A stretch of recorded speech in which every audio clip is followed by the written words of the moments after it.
Au pied du bâtiment du gouvernement britannique à Belfast, le cri silencieux de familles endeuillées. Elles militent pour l'interdiction des balles en plastique et en caoutchouc qui ont pris la vie de leurs proches pendant la période de trouble qu'a connue l'Irlande du Nord. Comme d'autres, Christine réclame aussi justice.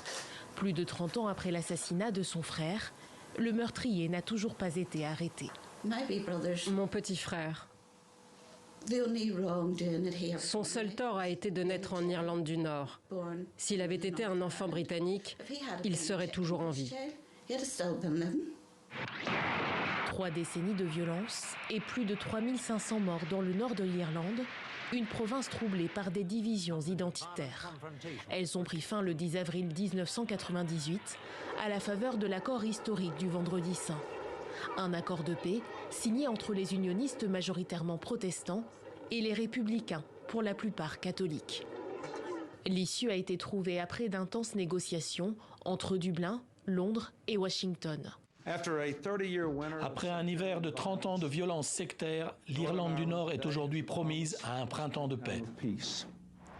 Un quart de siècle plus tard, les armes se sont tues, mais le contexte politique reste difficile.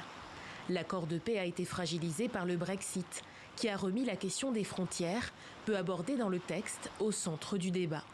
L'exécutif nord-irlandais ne fonctionne plus depuis plus d'1 an. Le principal parti unioniste, le DUP, refuse de participer à la formation d'un gouvernement. Je pense que s'il y a une longue période sans gouvernement, alors la question sera de savoir si l'accord du Vendredi Saint peut survivre et s'il doit être modifié. Pour la première fois depuis la création de l'Irlande du Nord, un recensement révèle que les catholiques dépassent en nombre les protestants. Des unionistes qui redoutent qu'à l'avenir, les républicains optent pour la réunification de l'Irlande.